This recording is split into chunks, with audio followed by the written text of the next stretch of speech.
With the addition of Thaddeus Young, Toronto Raptors managed to add a quality veteran frontcourt bench piece the exact same way they foresaw it happening, without touching the team's core. So here was the deal.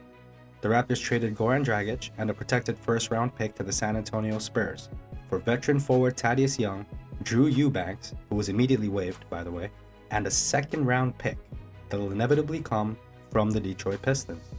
Now, waiving Eubanks allows the Raptors the flexibility needed to either convert a two-way contract such as Justin Champagne's into one that makes him eligible for a playoff roster spot, or it also allows them the ability to add a piece off of the waiver wires if they so choose. Now, I do want to mention before we continue with Thad Young and what this acquisition means for the Raptors. Although a highly coveted name amongst Raptors fans all season long has been Moses Brown, who Dallas Mavericks just waived, the official league rules state that all waived players must be on an NBA roster by March 1st, meaning that up until February 28th, you really never know who may pop up in the waiver wire. Which is why the flexibility that the Eubanks waiving has provided the Raptors is key in allowing the team to keep their options open come March 1st. Before continuing, I did notice that only 10.3% of you that are watching are actually subscribed to the channel, so if you haven't already, please do subscribe. It really does make a world of difference, and hit that like button while you're at it, so this video can get to more Raptors and NBA fans such as yourselves. Webster did note that in regards to any waiver additions that it's probably earlier rather than later in the process, but we are putting that list together, talking to agents, and we'll see what might be out there. Despite the waiving of Moses Brown, the Raptors may just wait and see who's available come February 28th before they make any final decisions in regards to this matter. So Raptors Nation, I have been seeing a lot of messages, a lot of comments in regards to Moses Brown and how we should be picking him up, but I'm pretty sure we're going to be waiting to see what happens with that waiver wire before we decide to make any finalized moves. Of course, this does risk any other team picking up Moses Brown before we decide to, but I'm sure Masai and Bobby have a plan for this and know what they need to do. So Raptors Nation can rest assured that based on the front office's track record, we shouldn't be too worried that we haven't right away picked up Moses Brown off the waiver wire. Now let's talk about Thaddeus Young. Now I want to quickly outline what Thaddeus Young is going to mean to this team and what he brings to this team. Thad Young is a 33-year-old veteran with plenty left in the tank. His addition will definitely present a challenge to the minutes of Khem Birch, first off, and perhaps even Precious Achiuwa.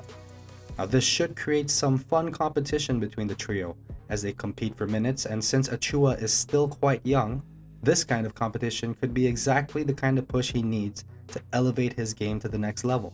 Now, although many red flags were raised in terms of reactions from Raptors Nation to Toronto, including a first-round draft pick in today's trade, it's important to note that the Raptors are confident in their ability to add comparable talent to the roster without having contractual locks to a pick if they do decide they don't want to use it.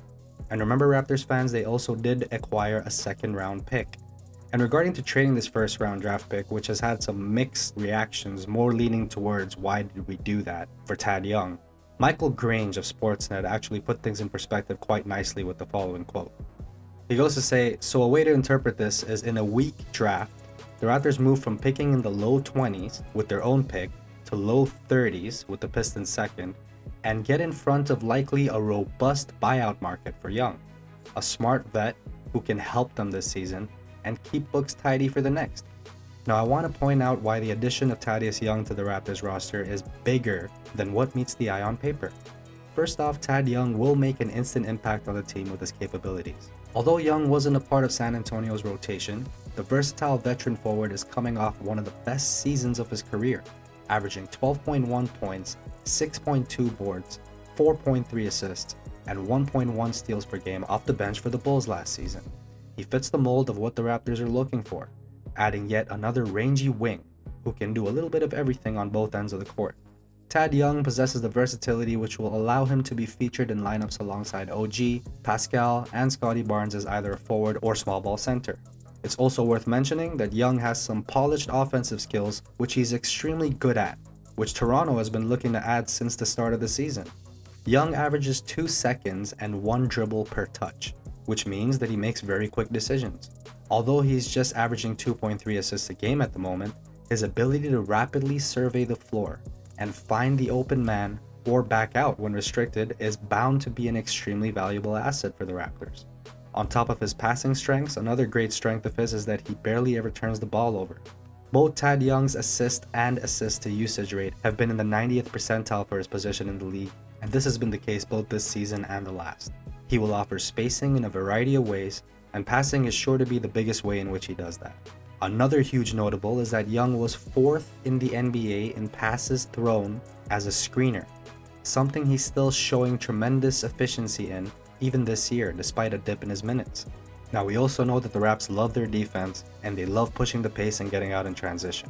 And with Young boasting a steal rate, which also ranks amongst the league's best, this factor too is sure to be a very valuable and welcome commodity for these Raptors. Additionally, although Young may not be a sniper by any means, he does shoot somewhere around the league's average and converts well on his open attempts. His shooting will regardless be an immediate asset off the bench for the Raptors, however, who have lacked that in the depth department all season long. We also know that Young can finish quite well around the rim. He's shooting 60.2% from two-point range this season, and it's been in the high 50s for almost all of his recent seasons. With an array of hook, flip, and push shots in his offensive repertoire, Young has been able to get these shots off for himself without giving shot blockers much of a chance to do anything at all, which of course is sure to come in extremely handy as well for a Raptors team that has been lacking that additional firepower and bench efficiency this season. The move to acquire Thad Young obviously shows that the Raptors are committed to a new style of play, and that's small ball. It's important to note, however, that the Raptors' small ball definition isn't exactly what the title typically would suggest. The Raptors are super long, with multiple players that are switchable, forwards that can ball handle, and it seems that this isn't enough to make up for the team's lack of a traditional center so far. Judging by the moves made by the front office, Bobby Webster and Masai Ujiri are changing the way small ball rosters themselves are assembled. And ladies and gentlemen, in the Toronto Raptors, we may be looking at the actual pioneers of the future of NBA small ball rosters. With Thad Young only expected to play about 12 to 18 minutes per night coming off the bench as a 7th piece in the rotation, he's bound to have more impact than stats on paper may suggest. Overall, I give this trade deadline for the Raptors an A grade.